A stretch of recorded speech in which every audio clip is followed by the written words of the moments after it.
힘든 세상을 살 때에 많은 어려움이 있죠. 나의 힘으로는 살아갈 수 없어요 라는 제목의 찬양인데, 함께 박수하시면서 찬양하며 고백하겠습니다.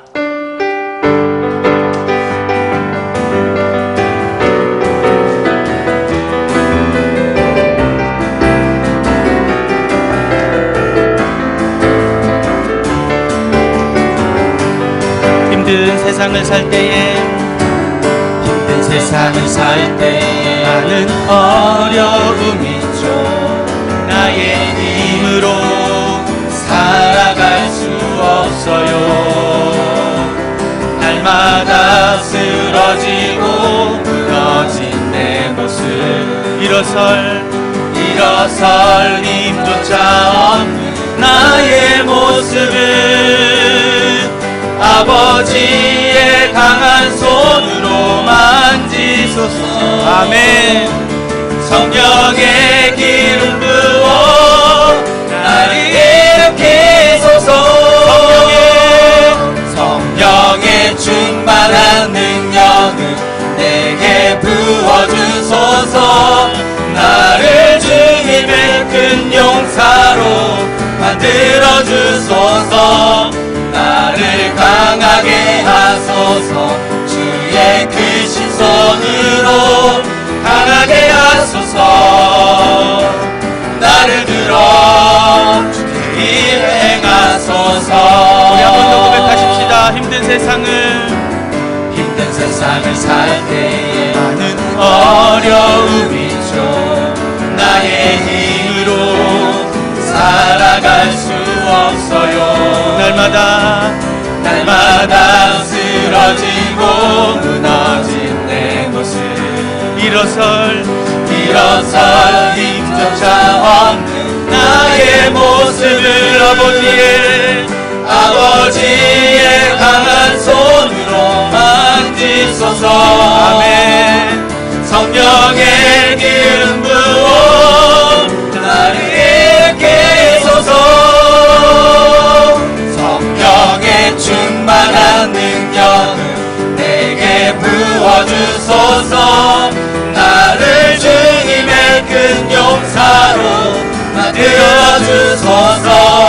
나를 강하게 하소서. 주의 크신 손으로 강하게 하소서. 나를 들어 주의 일 행하소서. 성령의 충만한 능력을 내게 부어주소서. 나를 주님의 큰 용사로 만들어주소서. 나를 강하게 하소서. 주의 크신 손으로 강하게 하소서. 나를 들어 주의 일 행하소서. 할렐루야. 아멘. 날마다 넘어지고 힘들어진 우리의 모습을 성령님이 충만하게 채우실 줄 믿습니다. 성령의 힘으로 살아가는 우리가 되길 원합니다. 할렐루야. 아멘. 이 오후 시간에도 우리 함께 율동하시면서 나른한 우리의 마음을 깨우면서 뒤에 어여쁜 우리 학생들이 함께 율동을 따라하면서 힘차게 찬양하시겠습니다. 주의 자비가 내려와 주의 자비가 봄비같이 주의 자비가 내려와 나를 덮네. 주의 자비가 내려와 주의 자비가 내려와 주의 자비가 봄비같이 주의 자비가 내려와 나를 덮네. 헤이호 주의 자비 하신가. 헤이호 주의 은혜로. 헤이호 나는 영원히 춤추리. 여러분, 몸이 가만히 안 있죠? 그래서 다 같이 몸이 가능하신 분들은 다 같이 일어서시겠습니다. 다 같이 일어서서 율동과 함께 찬양하시겠습니다. 주의 자비가 내려와 주의 자비가 봄비같이 주의 자비가 내려와 나를 덮네. 아멘. 주님의 자비가 내려와 주의 자비가 내려와 내려와 주의 자비가 봄비같이 주의 자비가 내려와 나를 덮네요. 헤이호 주의 자비하신가 헤이호 주의 은혜로 헤이호 나는 영원히 춤추리. 주의 자비가 내려와 주의 자비가 내려와 내려와 주의 자비가 봄비같이 주의 자비가 내려와 나를 덮네. 주의 성령이 내려와 주의 성령이 내려와 내려와 주의 성령이 봄비같이 주의 성령이 내려와 나를 덮네.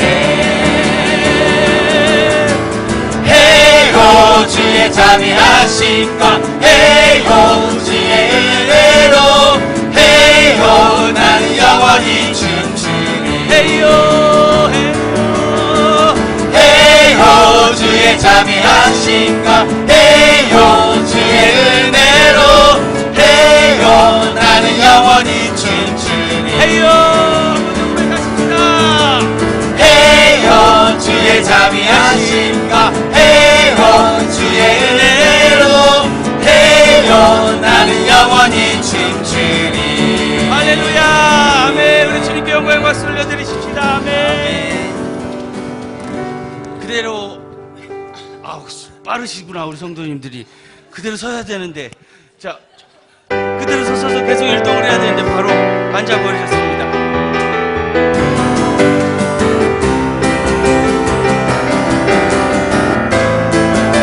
천국은 마치 천국은 마치 박태강 주인 보아 땅속에 묻힌 아무도 모르는 보석. 천국은 마치 박태강 주인 보아 땅속에 묻힌 아무도 모르는 보석이라네. 보석 발견한 사람은 그 보석 발견한 사람은 기뻐 뛰며 집에 돌아가. 집 팔고 땅 팔고 냉장고 팔아 기어이 그 밭을 사고 말 거야.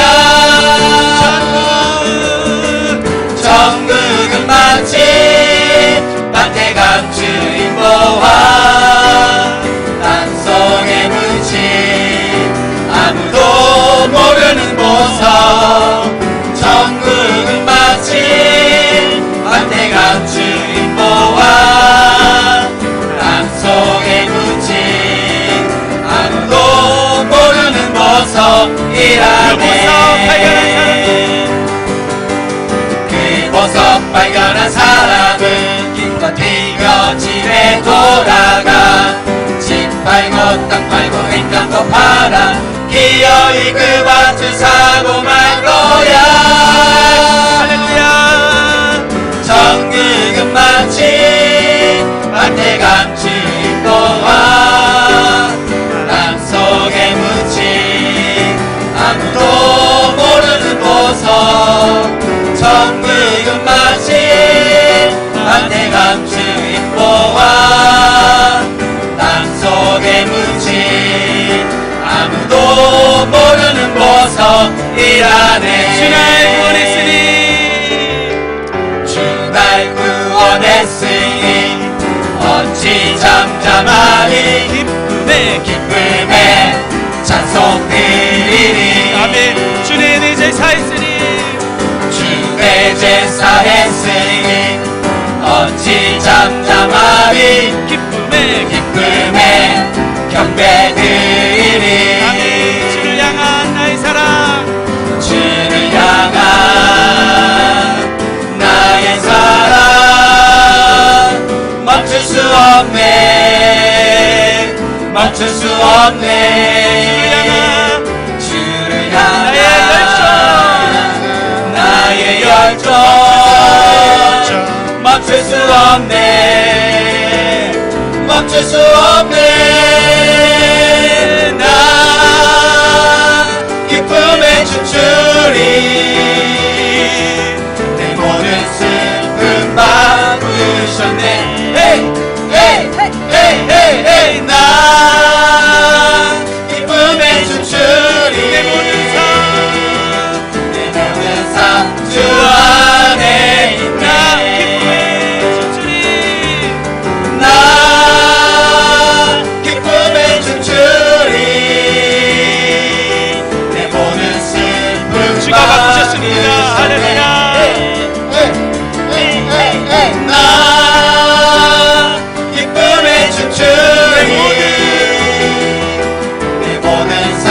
주 안에 있네. 무화과 나뭇잎이 마르고 모두 열매가 없으며 감람나무 열매 그치고 똥밭에 식물이 없어도 우리의 양떼가 없으며 외양간 송아지 없어도 난 여호와로 즐거워하리. 난 여호와로 즐거워하리. 나 구원의 하나님을 인해 기뻐하리라. 할렐루야. 무화과 나뭇잎이 잎이 마르고 모두 열매가 없으며 감람나무 열매 그치고 똥밭에 식물이 없어도 우리의 양떼가 없으며 외양간 송아지 없어도 난 여호와로 즐거워하리. 난 여호와로 즐거워하리. 난 구원의 하나님을 인해 기뻐하리라. 할렐루야. 아멘. 네, 자리에 앉으시겠습니다. 밑에는 안 서, 위에는 다 서 계셨거든요. 자리에 앉으시겠습니다. 우리 마지막 한 찬양 더 하고 기도하고 예배 준비하겠습니다. 아까 처음에 찬양했던 찬양인데 성령의 충만한 영이 우리를 덮어달라고, 예배를 덮어달라고 한번 찬양하고 기도하고 예배하겠습니다.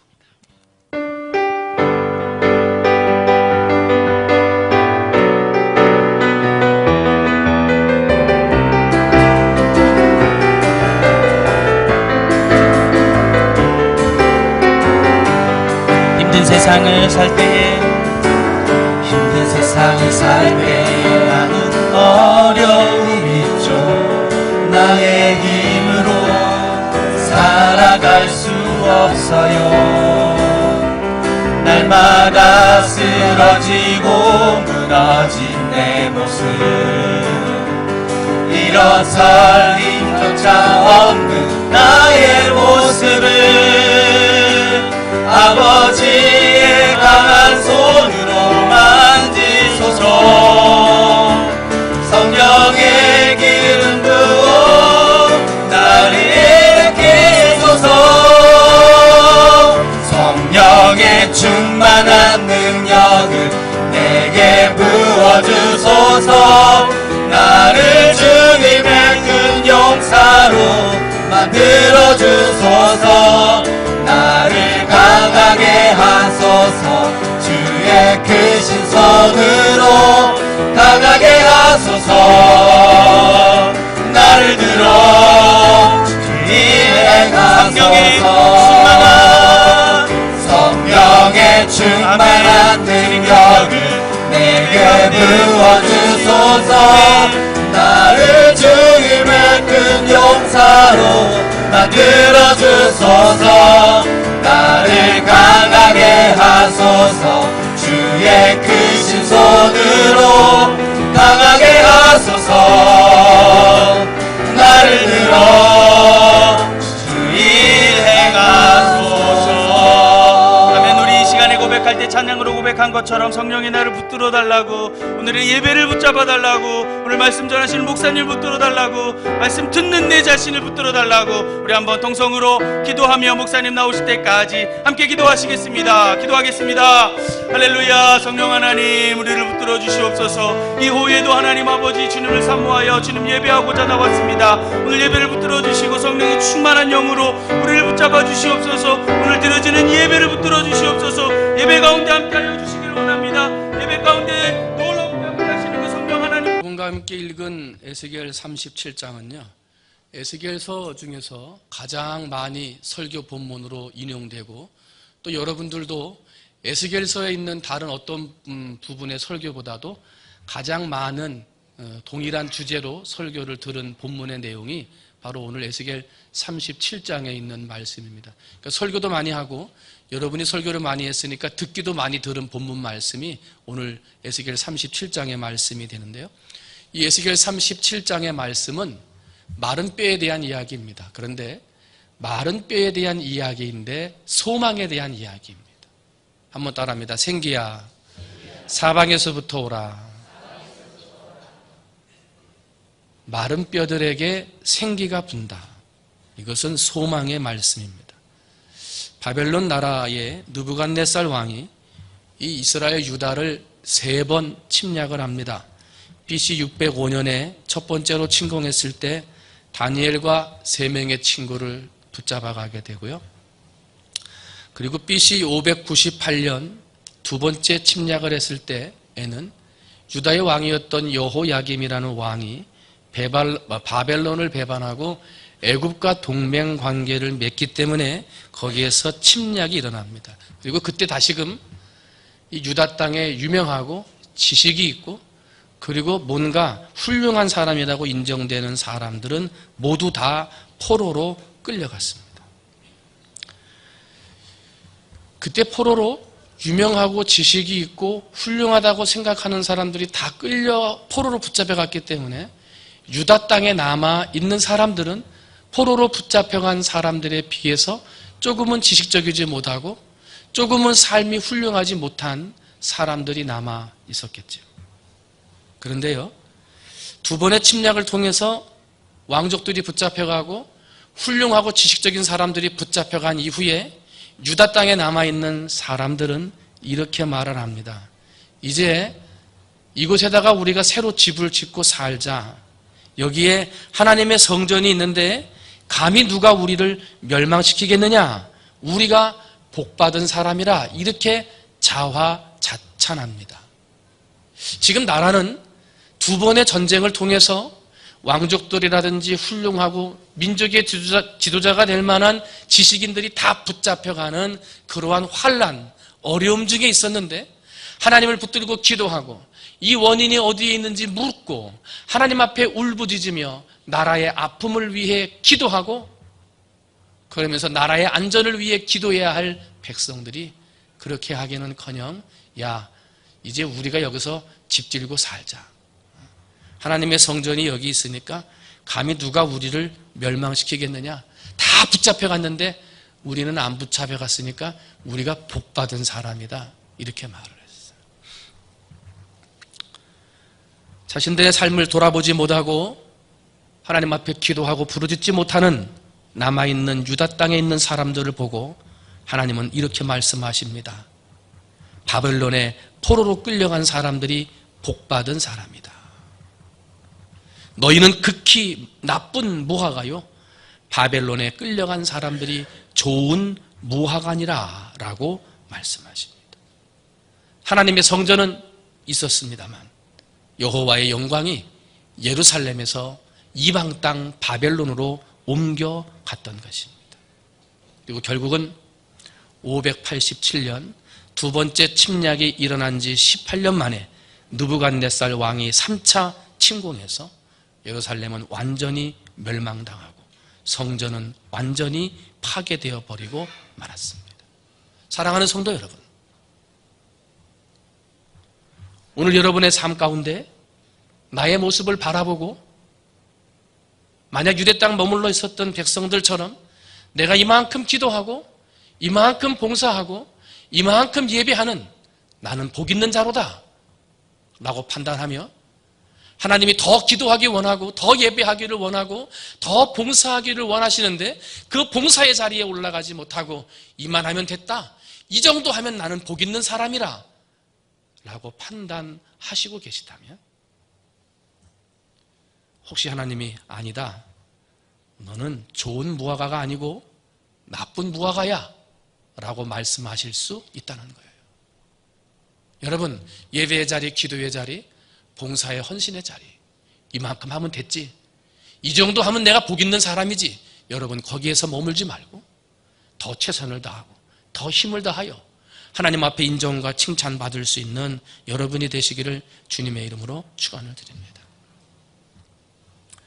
바벨론의 포로로 끌려간 백성들은 한 가지 소망이 있었습니다. 그것은 집으로 돌아가는 소망입니다. 하나님의 성전이 있는 예루살렘, 내 고향 땅으로 돌아가 하나님 앞에 예배드리는 그 소망을 가지고 먼 타국 땅에서 견디고 있었습니다. 그런데 그 땅이 완전히 멸망했습니다. 그 성전이 완전히 파괴돼 버렸습니다. 끌려간 사람들은 몸도 끌려갔지만 이제 그 영혼도 실망에 빠지게 되었던 것입니다. 하나님의 성전이 무너지고 자기의 고향 땅이 무너진 것을 바라보고 이들은 절망하게 되었던 것입니다. 이제는 안 된다. 이제는 끝났구나. 그들은 절망했어요. 그래서 에스겔 37장 11절 말씀 보면 또 내게 이르시되 인자야 이 뼈들은 이스라엘 족속들이라. 그들이 이르기를 우리의 뼈들이 말랐고 우리의 소망이 없어졌으니 우리는 다 멸절되었다 하느니라. 절망입니다. 절망. 그런데 그러한 절망 앞에 하나님께서는 에스겔 선지자에게 질문하십니다. 인자야 이 뼈들이 능히 살 수 있겠느냐? 그때 에스겔이 답변합니다. 여호와여 주께서 아시나이다. 한번 따라합니다. 어떤 경우에도 절망의 말을 하지 말라. 여러분, 나라의 왕족들 중심으로 다니엘과 세 명의 친구와 같은 왕족들이 붙잡혀가면서 전쟁했을 때 얼마나 낭망이 되겠어요. 두 번째 침공이 됐을 때는 왕족들뿐만 아니라 지도자요 지식인들이요 훌륭한 사람들이라고 다 붙잡혀갈 때 또 한 번 얼마나 절망했겠습니까? 그리고 마지막 남은 예루살렘 성전만 바라보고 그 고통을 견디고 있었는데 성전마저 무너져 버린 거예요. 얼마나 낙심이 되겠습니까? 인자야 이 뼈들이 살아나겠느냐? 아니요. 다 끝났습니다. 3번씩이나 전쟁하게 하고 지금까지 2번이죠. 2번씩이나 전쟁하게 하고 그러면서 사람들을 붙잡아가고 그것도 모자라서 성전까지 무너뜨려버리고 하나님 다 끝났습니다. 소망이 없습니다. 에스겔 선지자는 그렇게 하지 않았어요. 여호와여 주께서 하시나이다. 우리의 마음이 얼마나 실망이 되고 우리의 마음이 얼마나 절망되는지 누가 아세요? 주께서 하시나이다. 사랑하는 성도 여러분, 우리의 상황에 절망적인 상황, 힘들고 어려운 상황, 도저히 헤어나올 수 없는 그러한 실망과 절망의 상황이 있다 하더라도 믿음으로 사는 여러분들은 절대로 믿음 없는 말, 절망적인 말 하지 말고 하나님이 돌보시고 이끌어갈 수 있는 믿음의 말을 할 수 있는 여러분이 되시기를 주님의 이름으로 축원을 드립니다. 정말 힘들고 어려울 때 우리가 해야 할 기도의 말은 이거예요. 여호와여 주께서 아시나이다. 이런 절망적인 상황 가운데서 주께서 아시나이다 하는 믿음의 말을 했더니요, 오늘 37장 5절 말씀 봤더니 하나님이 소망의 말씀을 들려주세요. 주 여호와께서 이 뼈들에게 말씀하시기를 내가 생기를 너희에게 들어가게 하리니 너희가 살아나리라. 한번 따라합니다. 너희가 살아나리라. 지금 너희가 누구예요? 죽어있는 사람이에요? 잠깐 기절해 있는 사람입니까? 아니에요. 마른 뼈들이에요. 여러분, 지금 이 골짜기를 에스골 골짜기, 에스겔 골짜기 이렇게 표현을 하는데 성경에는 그 골짜기의 이름이 잘 나와 있지는 않습니다. 그런데 사람들이 추정해서 말을 하면서 이 골짜기에 아마도 극심한 전투가 있었던 것 같습니다. 그래서 그 전투했던 흔적이 남아서 뼈들이 그 골짜기에 남아 있었던 거죠. 그런데 한 가지 이상한 게 있어요. 뭐냐면 사람이 죽으면 사람의 시신을 흙 속에 묻습니다. 그래서 뼈들이 간혹 나와도 흙 속에서 삐쭉 이렇게 끄트머리가 나온다든지 조금만 나와야지 아예 뼈들이 골짜기 위에 나와 있다는 거예요. 지금 뼈들이 흙 위에 있는 게 아니고 흙 속에 있어야 되는데 성경에 나와 있는 이 마른 뼈다귀들은 다 흙 위에 올라와 있다는 얘기예요. 무슨 얘기입니까? 극심한 전투와 극심한 전쟁을 통해서 수많은 사람이 죽었는데 묻어줄 사람도 없었다는 거예요. 내 형제가 죽고 내 가족이 죽고 내 자녀가 죽었을 텐데요, 그 사람을 묻어줄 사람들까지 없는 절망 가운데 죽은 사람들. 그래서 죽어서 새들이 쪼아먹고 햇볕 때문에 타들어가고 이제는 뼈들이 마르고 말라 마른 뼈라고 표현이 되는 정말 죽어서도 고통당하는 사람들이었던 거예요. 그런데 그 뼈들이 다시 살아나리라. 여러분, 무덤에 묻히지도 못하고 흙 속에 묻히지도 못하고 뼈가 마른 뼈가 될 때까지 새들의 모이가 되고 햇볕 속에 놓여져 있었던 이 불행한 뼈들, 그 뼈들이 다시 살아난다는데, 물질이 좀 부족하고 병들어서 병원에 좀 가 있고 힘들어서 마음이 좀 아프고 계획했던 일들이 막혀서 좀 답답하다고 주저앉아 있었어야 되겠습니까? 여러분, 전능하신 하나님이 여러분에게 말씀하실 것입니다. 너희는 살아나리라. 너희는 살아나리라. 여러분, 이번 일주일 동안 힘들고 어려운 일이 있거든 믿음으로 손을 얹고 기도하세요. 너희는 살아나리라. 나는 살아나리라. 죽어서 버림받은 그 뼈들도 다시 살리시는 하나님이신데 나의 이 같은 문제, 계획, 염려, 근심 이것 하나 도와주시 못하랴. 나는 다시 살아나리라. 여러분, 이 믿음을 가지고 일주일 동안 고백하며 기도하셔서 마른 뼈들이 다시 살아났던 그 역사와 기적이 여러분의 삶 가운데도 나타나게 되시기를 주님의 이름으로 축원을 드립니다. BC 6세기 유대민족은 바벨론의 침략으로 멸망당하고 사람들은 다 끌려갔습니다. 그리고 파괴된 성전, 초토화된 나라의 모습은 파헤쳐진 무덤이고 바짝 마른 해골 같았습니다. 끌려간 사람들은 절망이었습니다. 그러나 하나님은 절망의 사람들을 돌보시고 그들에게 다시 살아나리라 말씀해 주셨습니다. 오늘 한국교회의 모습을 봅니다. 선교 110년을 맞은 한국교회입니다. 과거 일제시대 때 예수님을 믿는 사람들은 겨우 20만 명이었습니다. 전체 인구의 2%밖에 되지 못했습니다. 그러나 일제 제국주의에 일어나 독립운동, 3.1운동을 주도하며 민족의 독립을 위해 살아있는 기독교 믿음의 모습을 보여주었습니다.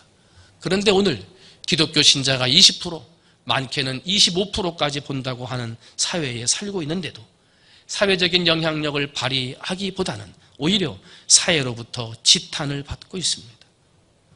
예수 믿는 사람들은 더 늘어났는데 사회적인 영향력은 더 줄어들었다는 것입니다. 어느 교회는 하나님 앞에 예배를 드리는데 돌팔매질을 당해요. 그렇게 예수 믿으려면 믿지 마라. 네팔에 가서 선교할 때 산족 부족 교회 가가지고 선교합니다. 예배를 드리는데 돌이 날라옵니다. 이슬람 사람들이 예배 드리는 거 방해하는 거예요. 인도에 가가지고 예배를 드립니다. 예배를 드리기로 한 교회에 가서 못 드렸습니다.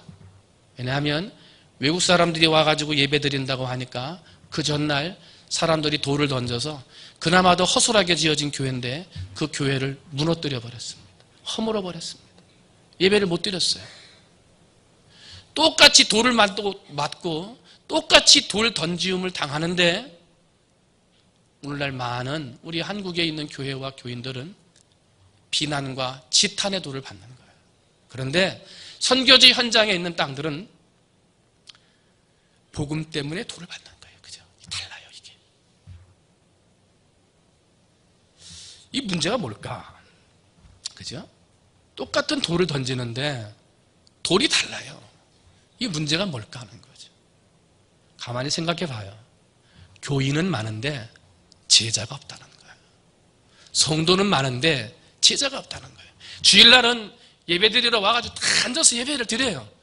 그런데 다 성도 같고 신자 같고 선교사 같고 하나님의 복음으로 무장된 일꾼 같은데 나가서 월화수목 금토 6일 동안은 어디서 사는지, 예수님의 향기를 바라는지, 예수님의 빛을 드러내는지 알 길이 없는 거예요. 세상 가운데 빛을 향하고 세상 가운데 하나님의 복음을 증거하는 전도자의 삶을 살아야 하는데 주일날은 그렇게 할 것 같은데 교회 문만 바깥으로 나가면 언제 어디서 살고 있는지 예수 믿는 사람들을 찾기가 어려운 5년, 10년을 같이 직장생활 했는데 10년이 지나고 나서야 자네 교회 다녔어? 이렇게 하는. 아유, 과장님, 장로님이셨습니까? 사랑하는 성도 여러분, 오늘날 이 마른 뼈와 같은 도저히 아무것도 할 수 없을 것만 같은 어려운 일들이 오늘 우리 한국교회에 일어나고 있어요. 유럽에 있는 교회당 봤더니요, 그 고딕으로 아름답게 지은 수백 년 된 교회가 아이들 이게 뭐죠? 이거 밖에 달린 거 타고 다니는 거 있잖아요. 이렇게 양발에 타가지고 타는 거. 롤러스케이트장에 돼 있더라고, 교회가. 십자가만 떼고 스테인그라스 다 돼 있는데 롤러를 타는 롤러장이 돼 있어요, 교회가. 어느 교회는 줄들이 막 매달려 있어. 그 높은 고딕 3층 4층 그 높은 웅장한 가톨릭 교회가 줄이 매달려 있어. 그래서 이게 무슨 교회인가 하고 들어가서 봤더니 거기는 교회가 팔려가지고 서커스 연습장이래요. 천장에다가 높으니까 줄 매달아 놓고 거기서 줄타기 연습하는 거예요. 교회에서. 왜 그래요? 이게 남의 교회 이야기입니까? 그렇지 않아요. 점점 더 우리의 신앙이 말라가고 우리의 믿음이 말라져 가고 있는 걸 각성시키는 일들이에요. 여러분, 교인이 되지 말고 제자가 되시기를 주님의 이름으로 축원을 드립니다. 주일에만 교인답게 살지 말고 6일 동안 나가서 하나님을 믿는 믿음의 신자로 살아가는 여러분이 되시기를 주님의 이름으로 축원을 드립니다. 좀 유익이 없으면 어때요? 조금 사람들한테 야, 아직도 예수 믿냐? 그런 말 들으면 어때요? 그죠? 너는 모르는 세상, 나는 안다. 너는 모르지만 나는 안다. 이거 우리 아는 거 아니에요. 여러분, 신자가 되지 말고 제자가 되시기를 주님의 이름으로 축원을 드립니다. 1960년대 유명한 복음주의자이고 교회의 선지자적인 역할을 감당했던 토저 목사님이 있습니다. 이분이 오늘날 교회에 3가지 문제가 있다 그랬어요. 첫 번째는 성장하지 않는 어린아이 신자가 많다 그랬어요. 성장하지 않아요. 크지를 않아요. 근데 살만 쪄요. 말씀은 잘 알아요. 근데 실천하지 않는 거예요. 이 문제라는 거예요. 두 번째로 교회 안에 마땅히 해야 할 일을 하지 않고 수수방관하는 참관자들이 많다. 이게 문제라는 거예요. 신앙생활을 그렇게 했는데도 봉사의 자리에 안 와요. 기도의 자리에 오지를 않는다는 거예요. 어떻게 하나 보자 하고 참관자로 구경만 하지 절대로 앞서서 일하지 않는다는 거예요. 교회의 문제라는 거예요. 마지막 3번째는 믿는 사람들이 서로 하나가 되지 못하고 분열과 다툼만 일삼는 거, 이건 문제라는 거예요. 교회 교인끼리 서로 잡아먹지 못해서 안달이 나고 다투고 싸우는 거, 이거 교회의 문제라는 거예요. 심각한 문제라는 거예요. 이것을 해결할 수 있는 길은 한 가지예요. 한번 따라합니다. 하나님을 잘 알자. 교회 안에 문제를 일으키는 건 하나님을 잘 몰라서 그런다는 거예요. 하나님을 잘 알면 문제를 해결하는 사람이 될 텐데 하나님을 잘 모르기 때문에 그저 살만 찌운 어린 신자와 같고 하나님의 일에 봉사하지 못하는 수수방관하는 참관자의 일로만 앉아있다 보니 그만 다투고 분열하고 싸우는 일들이 있어지게 된다는 거예요. 사랑하는 성도 여러분, 여러분의 믿음이 혹시 마른 뼈와 같은 말라져 있는 신앙은 아닌가? 나를 한번 돌아보시기를 바랍니다. 여러분 봉사 열심히 하십니까? 교회에서 기도해야 한다, 행사한다 할 때 나오십니까? 아니면 뒤에서 바라만 보는 참관자는 아니십니까? 말씀의 지식은 잘 알고 성경 본문을 들으면 무슨 내용 하겠다 대략은 아는데 그 말씀대로 실천하십니까? 혹시 어린아이의 신앙에 머물러 있지는 않습니까? 그러면 하나님을 잘 알지 못하는 사람이라는 거예요. 하나님을 그렇게 오래 알고 교회에 그렇게 오래 나왔는데도 아직까지도 주일 성수를 잘 못한다든지 11조 때문에 고민한다든지 하나님 앞에 기도하고 봉사하는 것 때문에 가야 되는지 말아야 되는지 고민한다면 이런 사람들은 마른 뼈처럼 되어가고 있는 거예요. 내 상태를 알아야 한다는 거예요. 이만하면 됐지. 붙잡혀간 사람인데 나는 살았으니까 우리가 복받은 사람이지 아니라는 거예요. 하나님 말씀하세요. 그게 아니라는 거예요. 여러분, 이만큼만 하면 됐지 아니에요. 더 하셔야 돼요. 대초에 하나님이 인간을 만드실 때 흙으로 사람을 지으셨어요. 그리고 마지막에 그 코에 생기를 불어넣었다 그래요. 그러면 여러분, 왜 우리의 신앙이 메말라가고 예배의 자리에는 앉아있고 기도의 자리에는 앉아있는데 수수방관하는 자가 되고 하나님의 말씀을 알고 배우는 자리에는 앉아있는데 그 말씀을 실천하지 못하는 것입니까? 오늘 본문 말씀을 봤더니 에스겔에게 하나님께서 말씀하셨어요. 그래서 하나님 말씀하신 대로 에스겔이 태어나니까 그 마른 뼈들에 힘줄이 생기고 살이 오르고 가죽이 덮이기는 했어요. 그런데 온전하게 일어서지를 못했어요. 왜냐하면 살도 있었고 가죽도 있었고 힘줄도 있어서 그들이 살아있는 것처럼 움직일 수는 있었습니다만 그들에게는 아직 한 가지가 없었어요. 그게 뭐예요? 생기가 없었어요. 생기는 곧 성령이에요. 성령. 오늘 우리가 왜 예배의 자리에 앉아있는데 움직일 것만 같은 것처럼 말씀으로는 덧입었는데 나가서 말씀대로 살지 못합니까? 생기가 없어서 그래요. 생기가. 기도의 자리에 나와서 앉아서 기도한다고는 앉아있는데 그래서 힘줄이 붙은 것 같고 근육이 있는 것처럼 그 마른 뼈가 살아나는 것만 같은데 기도하면 10분을 넘기지를 못해요. 왜 그렇습니까? 생기가 없는 거예요. 생기가. 사회 바깥에 나가서도 기도하면서 시작하고 문 열면서 기도하고 어려운 일이 있으면 기도한다고 하는데 정말 정작 더 어려운 일을 만나면 낭망해요. 절망해요. 낙담하지 말고 절망하지 말라는 걸 아는데 나도 모르게 낭망하고 절망하는 거예요. 큰 일을 만나면. 왜 그래요? 생기가 없어서 그래요. 생기가. 마지막에 생기가 들어가야 진짜 살아있는 큰 군대가 되는 거예요. 사랑하는 성도 여러분, 혹시 여러분 안에 생기가 빠져있지는 않습니까? 그래도 예배한다고 하고 그래도 기도한다고 하고 주일 성수한다고 하고 하나님 앞에 11조 한다고 해서 힘줄이 붙고 근육이 붙고 마른 뼈들이 서로 붙어있어서 살아있는 사람처럼 움직이는 것은 같은데 큰 군대의 역사를 일으키는 살아서 일어나는 역사가 일어나지 않는 거, 여러분 생기가 없어서 그런 것 아닌가요? 사랑하는 성도 여러분, 여러분의 삶 속에 생기가 들어가 비로소 큰 군대, 하나님의 영광을 이루는 하나님의 일꾼들이 되시기를 주님의 이름으로 축원을 드립니다. 생기를 그 코에 불어넣으시니 사람이 생명이 된지라 그랬어요. 하나님의 성령이 여러분 속에 임할 때 여러분이 생명이 돼요. 이 세상 어떤 문제와 근심과 어려움 앞에서도 주저앉아 있는 사람이 아니라 극히 강한 군대가 되어 예수 그리스도의 이름으로 물리치고 승리하는 성도들이 될 줄로 믿습니다. 여러분 생명을 구하세요. 주여 내게 생기를 주옵소서.